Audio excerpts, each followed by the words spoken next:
अगर तुम एक स्टूडेंट हो तो ये वीडियो तुम्हारे लिए है। तुम्हारा सबसे बड़ा एनिमी जिसने तुम्हें तुम्हारे गोल्स अचीव करने से रोक दिया, जिसने तुम्हें कंफर्ट जोन के अंदर इस तरह बांध दिया है कि तुम हमेशा इन चीजों के बीच उलझे रहते हो। और ये एनिमी तुम खुद हो। तुम हमेशा अपने आप से हारते हो लैक ऑफ डिसिप्लिन की वजह से। और अगर तुम्हें अपने सबसे बड़े एनिमीज को हराना है तो विंटर आर्क सबसे बेस्ट टाइम है। अगर तुम्हें इस विंटर आर्क खुद को फिजिकली इंप्रूव करते हुए एक टॉप स्टूडेंट बनना है और अपनी सारी एडिक्शंस को एंड करके अपने ब्रेन को कंट्रोल में लेके एक डिसिप्लिन इंसान बनना है, तो तुम्हें एक स्ट्रक्चर्ड प्लान चाहिए होगा जो तुम्हारे एकेडमिक्स, पर्सनल डेवलपमेंट और फिटनेस को बैलेंस कर सके। ये चैनल तुम्हारा मार्शल आर्ट्स है, ये वीडियो तुम्हारी ट्रेनिंग है। तुम्हें सिर्फ एक चीज करनी है, वो है कमिटमेंट। अगर तुमने इस वीडियो के अल्टीमेट 5 स्टेप्स को फॉलो कर लिया तो तुम अपने इन बिगेस्ट एनिमीज को हरा के इस विंटर आर्क के ग्रेटेस्ट कमबैक कर पाओगे।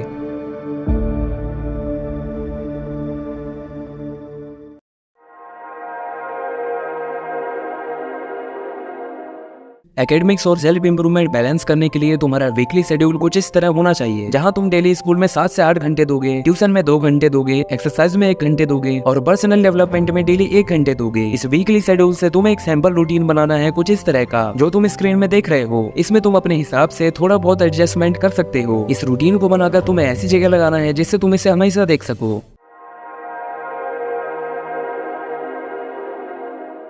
तो चलो मैं अब तुम्हें तुम्हारे एक्सरसाइज टाइमिंग और वर्कआउट प्लान के बारे में बताता हूँ। इसके बाद हम स्टडी करने के अल्टीमेट 3 स्टेप्स जानेंगे। विंटर आर्क में तुम्हें डेली 1 आवर की एक्सरसाइज करनी ही करनी है, जिससे तुम्हारे बॉडी में ब्लड सर्कुलेशन बढ़ता है और कई बीमारियां तुमसे दूर रहती हैं। लेकिन हमेशा ज्यादातर स्टूडेंट्स कंफ्यूज रहते हैं कि उन्हें कब एक्सरसाइज करनी चाहिए और उनके बॉडी के हिसाब से उनके लिए बेस्ट वर्कआउट प्लान क्या है। एक स्टूडेंट के लिए एक्सरसाइज का सबसे बेस्ट टाइम है इवनिंग, क्योंकि अगर तुम सुबह 1 घंटे की इंटेंस एक्सरसाइज करोगे तो काफी चांसेस है कि तुम स्कूल और ट्यूशन में लेजी फील करोगे और अच्छे से अपनी क्लास में फोकस नहीं कर पाओगे। इसलिए शाम को एक्सरसाइज करना सबसे बेस्ट है। अब दूसरा सबसे बड़ा question, how to make workout training routine. इसके लिए सबसे बेस्ट है चैट जीपीटी। तुम्हें सबसे पहले चैट जीपीटी ऐप डाउनलोड करना है और अब तुम्हें उसे ये प्रॉम्प्ट देना है जिसमें तुम अपनी एज और वेट मेंशन करोगे। फिर तुम मेंशन करोगे कि तुम्हें बल्किंग करना है या वेट लूज करना है। अगर तुम्हें 6 पैक एप्स चाहिए तो तुम स्पेशली ये भी मेंशन कर सकते हो, जिससे तुम्हें ये एक बेस्ट वर्कआउट रूटीन दे देगा, जिसमें तुम्हें सब कुछ पता चल जाएगा कि किस दिन कौन सा मसल टारगेट करना है और कौन सी एक्सरसाइज करनी है। शुरुआत में तुम कम सेट से शुरू करना और धीरे धीरे अपने सेट्स, रिपीटिशंस और वर्कआउट इंटेंसिटी को बढ़ाते जाना।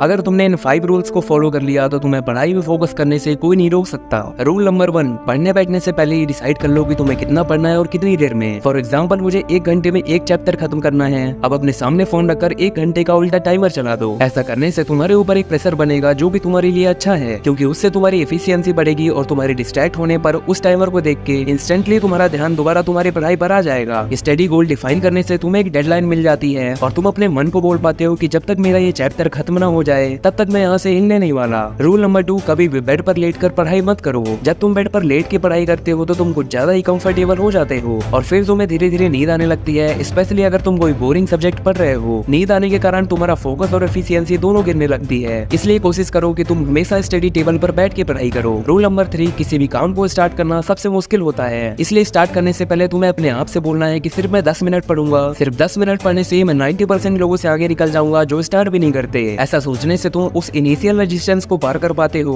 और एक बार स्टार्ट हो जाओ तो तुम यूजुअली 10 मिनट से ज्यादा ही पढ़ोगे। रूल नंबर 4, एक रिवॉर्ड सिस्टम क्रिएट करो। अपने आप को बोलो कि इस चैप्टर को खत्म करने के बाद मैं अपने आप को रिवॉर्ड दूंगा। एग्जांपल में जैसे अपने फेवरेट एनिमे के कुछ एपिसोड्स देखूंगा। ऐसा करने से तुम्हारे ब्रेन को पता चल जाता है कि ये काम करने से तुम्हें ये रिवॉर्ड मिलेगा। उसके बाद वो अपने आप हाई फोकस के साथ काम करना शुरू कर देगा ताकि तुम्हें वो रिवॉर्ड जल्दी से जल्दी मिल सके। रूल नंबर 5, अपना स्टडी सेशन एक ऐसे टॉपिक या सब्जेक्ट से स्टार्ट करो जो कि टफ है लेकिन करना इंपॉर्टेंट है। हम में से काफी लोग ये गलती करते हैं कि आसान चीजों को पहले उठा लेते हैं और उन आसान चीजों पर जरूरत से ज्यादा टाइम लगा देते हैं। उनके कारण जो टफ और इम्पोर्टेंट है उनके लिए कुछ टाइम नहीं बचता। इसलिए जो टफ सब्जेक्ट है उस पर अपनी ज्यादा एनर्जी स्पेंड करो।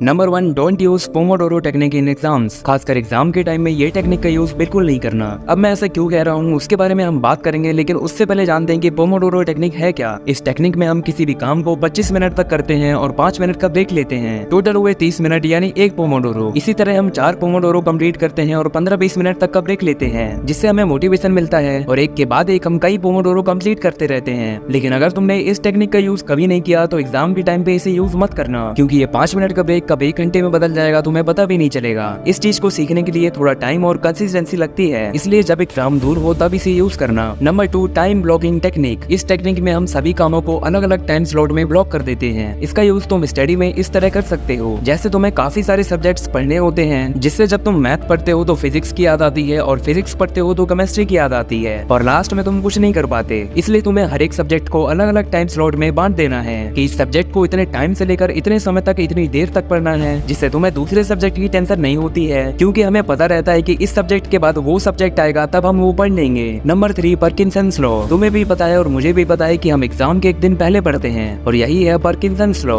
मतलब काम उतना ही फैलता है जितना उस काम को करने के लिए टाइम अवेलेबल होता है, और इससे बचने के लिए तुम फेक डेडलाइन सेट कर सकते हो। ये सुनने में काफी आसान है कि फेक डेडलाइन सेट करना है, लेकिन करने में उतना ही मुश्किल है। लेकिन एग्जाम से पहले तुम्हें अपनी डेट शीट क्रिएट करनी है और तुम्हें खुद से बनाई हुई डेट शीट को फॉलो करना है। हाई परफॉर्मेंस के लिए सिर्फ काम नहीं, एक लिमिटेड टाइम का रेस्ट भी जरूरी है, लेकिन इस रेस्ट को लेने का ये मतलब नहीं है कि तुम एंडलेसली स्क्रॉल करने बैठ जाओ। एक स्टूडेंट के लिए मेंटल रेस्ट बहुत जरूरी है। इंटेंस स्टडी सेशन के बाद तुम्हें जानबूझकर ब्रेक लेना है। इन ब्रेक के टाइम पे तुम्हें मोबाइल स्क्रीन बिल्कुल अवॉइड करनी है। इन ब्रेक के टाइम पे तुम वॉक के लिए जा सकते हो, थोड़ी स्ट्रेचिंग कर सकते हो या डीप ब्रीथिंग कर सकते हो, जिससे नेक्स्ट काम के लिए तुम्हारा मूड अच्छा हो जाए और तुम रिकवर हो जाओ।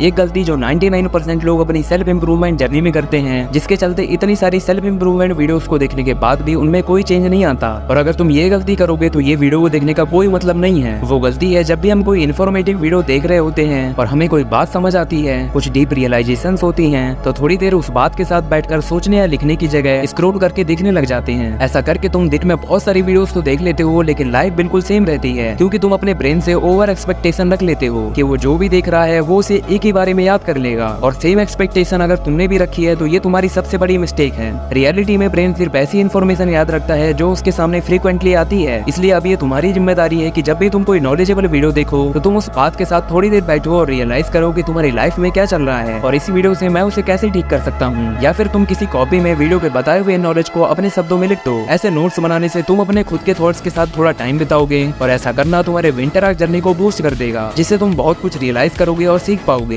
तो अगर तुम्हें ये वीडियो अच्छी लगी हो तो वीडियो को लाइक कर देना और चैनल को सब्सक्राइब करके बेल आइकन ऑन कर देना। मिलते हैं नेक्स्ट वीडियो में।